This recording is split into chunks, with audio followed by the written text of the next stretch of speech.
This is Disney Entertainment News Today with WDW News Today. I'm Rob Whiteside, and here now are the top Disney entertainment stories for Tuesday, May 17, 2022. Pixar has just announced Elemental, their next film after this year's Lightyear, releasing on June 16, 2023. The logo for Elemental features a rainbow of dynamic letters. The description reads, quote, "In a city where fire, water, land, and air residents live together, a fiery young woman and a go-with-the-flow guy will discover they have something elemental, how much they have in common." Pixar also shared concept art of the main characters, fire and water elementals, walking down a city street. Elemental will be directed by Peter Sohn, who previously directed The Good Dinosaur, and produced by Denise Ream, who produced The Good Dinosaur and Cars 2. In an interview with The Times, producer Jerry Bruckheimer confirmed that he and his team are developing a Pirates of the Caribbean script starring Margot Robbie. When asked if he was working on a Pirates of the Caribbean sequel with a female lead, Bruckheimer said, "Yes, we're talking to Margot Robbie." He elaborated that they're actually developing two scripts for the franchise, one starring Robbie and one without her. The Times asked if Johnny Depp would be back, and Bruckheimer said, "Not at this point, but the future is yet to be decided." It was first reported by The Hollywood Reporter in 2020 that Robbie had been tapped to play the lead in a sequel or reboot of the franchise. No plot details have been uncovered since then, but it's thought that Robbie would portray Red, who replaced the original redhead in the auction scene during a reimagining of the Pirates of the Caribbean attraction back in 2018. In an interview with E! News, Zac Efron said of course he would be interested in doing another High School Musical film. In the video, he is asked, would Zac Efron be interested in a High School Musical reboot? Efron says, having the opportunity to, in any form, go back and work with that team would be so amazing. Yeah, my heart's still there, so that would be incredible. I hope it happens. Efron starred as Troy Bolton in the 3 High School Musical films. The franchise launched a spin-off film starring Ashley Tisdale called Sharpay's Fabulous Adventure. A pilot for a spin-off series was filmed in 2011 but never aired, and in 2019, High School Musical, the musical of the series, a series inspired by the films, premiered. Also, a High School Musical 4 was hinted at in 2016 but never came to fruition. The teaser trailer for Avatar: The Way of Water reached 148.6 million views in its first 24 hours online. 23 million views were from China alone. The teaser played in theaters in front of Doctor Strange in the Multiverse of Madness over the weekend before being posted online Monday. The views beat out the first teaser for Star Wars: The Rise of Skywalker, which reached 112.4 million on its first day. It also beats the 116.8 million views the Black Widow teaser reached, and it falls behind the teaser for F9: The Fast Saga, which reached 202.7 million views.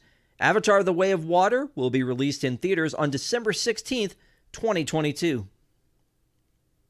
Last year, Disney Plus announced a new series titled Nautilus, inspired by 20,000 Leagues Under the Sea. During last week's earnings call, the 10-part live-action series was described as an origin story of the submarine, told from the perspective of Captain Nemo. Nautilus will be developed and co-produced by Moon River TV's Xavier Marchand. It will be written and executive produced by James Dormer and executive produced by Joanna Devereaux. Probably butchering those names. Filming is set to begin this year. In 1954, Disney released a film version of 20,000 Leagues Under the Sea, starring James Mason and Kirk Douglas, which went on to inspire the now-defunct Disneyland and Walt Disney World attractions. Disney Plus net 7.9 million new subscribers in Q2 of 2022, exceeding analyst predictions. After a slow Q4 in 2021 and a poor showing from direct competitor Netflix in Q1 of 2022, nerves were soothed a little by the 11.8 million new subscribers last quarter, which is 61% more than analysts predicted.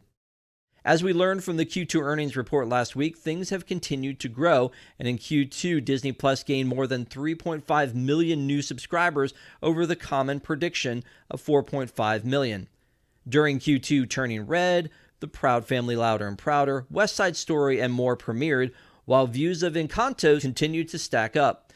Q3 will see results of Marvel's Moon Knight beyond the first episode, which actually debuted in March.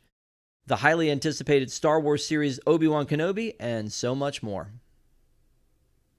Rachel Zegler, the star of West Side Story, shared a photo on Twitter of her parents in front of her dress from the film currently on display at Walt Disney Presents in Disney's Hollywood Studios. West Side Story costumes have been on display at Walt Disney Presents for the past few months. Zegler portrayed Maria in the film, which was released last December. She will portray Snow White in a live-action adaptation of Disney's animated Snow White and the Seven Dwarfs, which is filming in London right now. She wrote on Twitter with the photo of her parents, quote, "A picture of my parents seeing my West Side Story costume on display in Disney. They took me here every year as a kid. I couldn't be with them today because I'm in London playing the first Disney princess Snow White, and they are the reason. Thanks for letting me dream." Last week it was announced that Leah Jeffries would portray Annabeth Chase and Aryan Simadri would portray Grover Underwood in the upcoming Percy Jackson and the Olympians series on Disney+. They join Walker Scobell, who will portray the titular Percy. But since then, there's been some significant backlash to the casting of Jeffries, a black actress, as Annabeth. She's described in the book as white with blonde hair, but author Rick Riordan, who is also writing the series and cast the actress, has responded to the backlash in his blog. Quote, "This post is specifically for those who have a problem with the casting of Leah Jeffries as Annabeth Chase," Riordan writes. "It's a shame such posts need to be written, but they do. The response to the casting of Leah has been overwhelmingly positive and joyous, as it should be. Leah brings so much energy and enthusiasm to this role, so much of Annabeth's strengths. She will be a role model for new generations of girls who will see in her the kind of hero they want to be. If you have a problem with this casting, however, take it up with me. You have no one else to blame. Whatever else you take from this post, you should be able to agree that bullying and harassing a child online is inexcusably wrong. As strong as Leah is, as much as we have discussed the potential for this kind of reaction and the intense pressure the role will bring, the negative comments she's received online are out of line. They need to stop now." Riordan goes on to explain that since the beginning of the casting process, he is focused on finding the best actors to, quote, "inhibit and bring to life the personalities of each character, not physical appearance. The core message of Percy Jackson has always been that difference is strength," he says. "Anyone can be a hero. If you don't get that, if you're still upset about the casting of this marvelous trio, then it doesn't matter how many times you've read the books, you didn't learn anything from them." Doctor Strange and the Multiverse of Madness hit theaters last week and was full of surprise cameos. We won't spoil any here, but we now know that one rumored cameo was talked about behind the scenes, even though it never came to fruition. Over a decade ago, Tom Cruise was in the running to play Tony Stark in the first Iron Man film, but Robert Downey Jr. was ultimately cast. Fans speculated that Cruise would appear in Multiverse of Madness as an alternate version of the superhero, and screenwriter Michael Waldron revealed in an interview with Rolling Stone that he brought up the idea to Marvel Studios president Kevin Feige. Quote, "I said to Kevin at one point, I was like, could we get Tom Cruise as Iron Man?" Walden said.